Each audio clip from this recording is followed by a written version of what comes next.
voice calm, then tightening with intensity. Have you ever had that one teacher who didn't just dislike you, but genuinely wanted to crush you? Because my ninth grade honors English teacher, she didn't just want me to fail.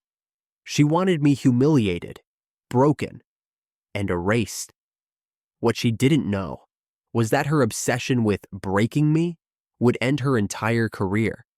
If you've ever been underestimated, talked down to, or treated like you didn't deserve success, hit that like button, subscribe for more karma-filled revenge stories, and buckle up because this one still makes my heart race every time I tell it. Ninth grade, honors English. Most teachers I ever had, even when they were tough, they were fair. They pushed hard, sure, but they wanted you to succeed. But this woman, this wasn't tough love. This was hate. From day one, the air in her classroom felt colder when I walked in. Her eyes lingered on me just a little too long. Her voice got sharper when she said my name. Why? Because I was an athlete. I played 3 sports. And yeah, I missed classes sometimes for away games. But here's the thing. I didn't just miss for sports. I missed for academic competitions too. Math, science, quiz bowls, state-level tournaments. But in her mind, athletes equals idiots. Athletes equals lazy. Athletes equals beneath her. So she made it personal, escalation, the constant attacks. When we had long away games, she didn't just assign homework, she doubled it. Assignments no one could possibly finish after getting home past midnight. Then, like clockwork, she would only check homework on those days. And she'd smirk while doing it. That smug, gotcha smile.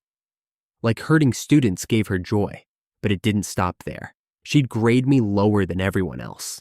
70s, low 80s, while my classmates had red ink bleeding across their papers, yet somehow still got 90s.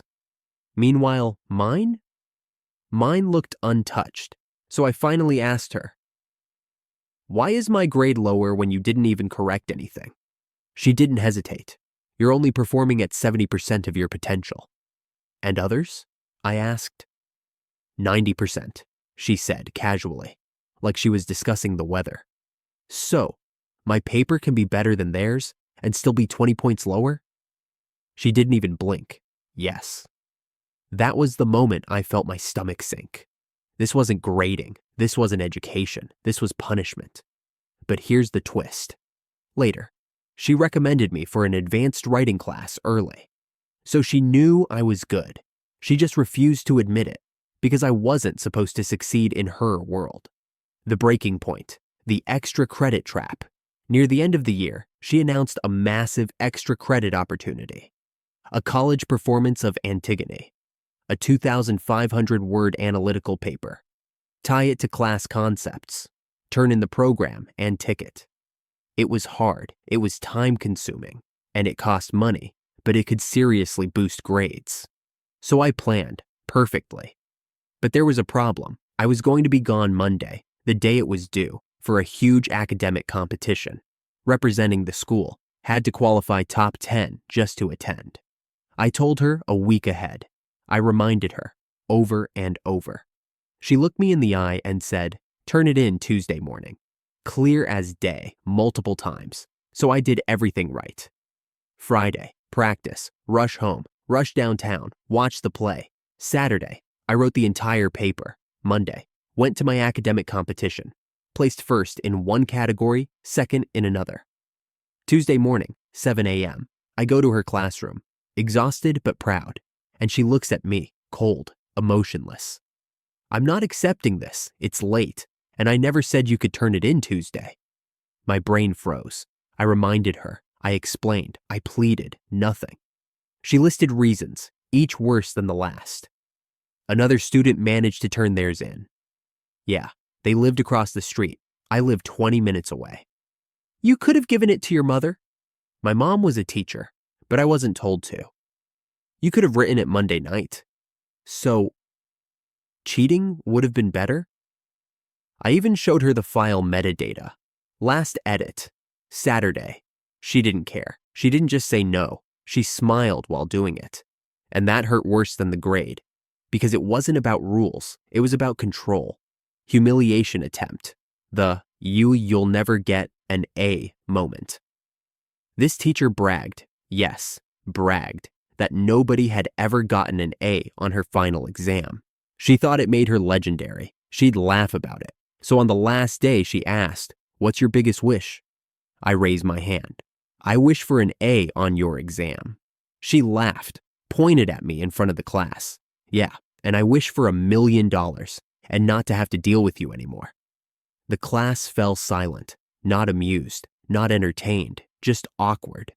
But for her, it was power. Final exam day, 100 questions. 5-point bonus essay at the end. We had 2 hours. I finished in 20 minutes, not rushing, just ready. So I wrote the most honest 5-point bonus response of my life. No insults, no cheap shots, just truth. I explained how she never offered guidance, only judgment. How she punished effort. How she punished success. How she crushed motivation instead of nurturing it. How she was the worst teacher I had ever had, and how the school was worse because of her. When the first hour ended, I was the only one who stood up and left, and that mattered, because it told her something. I wasn't afraid of her anymore. The showdown, principal's office. I waited for my mom. She was proctoring another exam. Suddenly, my English teacher marches toward me, eyes red, hands shaking, paper clutched like a weapon. "Principal's office, now!" She storms off. By the time I get there, she's already crying. Not sad tears, angry tears, rage tears. She dragged my mother out of an exam, sobbing, screaming, barely able to breathe between sentences. She unloads everything. He attacked me. He humiliated me. He disrespected me. 45 minutes. Finally, the principal turns to her.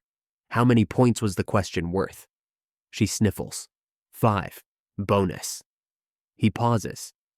Then don't give him the bonus points. Silence. Just silence.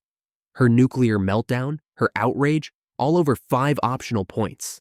I ended up scoring 98, missed only 2 questions. Next highest score, she didn't break me, she just exposed herself. Her last dirty move, and karma arrives. Before grades closed, I noticed something strange. An early assignment from months ago mysteriously dropped 10 points, just enough to drop my final grade. From an A to a B, I couldn't prove it, but I knew. She needed to feel like she still won. But karma doesn't forget. That summer, the school changed grading policies. 90 plus equals A. My B turned into an A anyway. And the school? They noticed her. Suddenly, department heads had to approve her homework. She had to accept emailed assignments. She lost control. And 2 years later, students kept complaining. Not because she was tough, but because she was cruel. They fired her, not reassigned, not retired, gone. And every former student knew exactly why. The woman who tried to sabotage my future lost her own career because of the exact traits she was so proud of. Her cruelty, her ego, her obsession with control. She thought fear made her powerful. But the truth? Fear makes you weak, and truth always, eventually, wins. Sometimes revenge isn't loud. Sometimes you don't need to scream. Sometimes you just tell the truth, and life handles the rest, because karma has perfect aim. If this story hit you, if you've ever dealt with a teacher, boss, or authority figure who abused their power, hit that like button, comment below. Did karma ever catch someone who deserved it? And don't forget to subscribe for more real stories, where justice finally gets served. Because sometimes, revenge isn't petty, it's earned.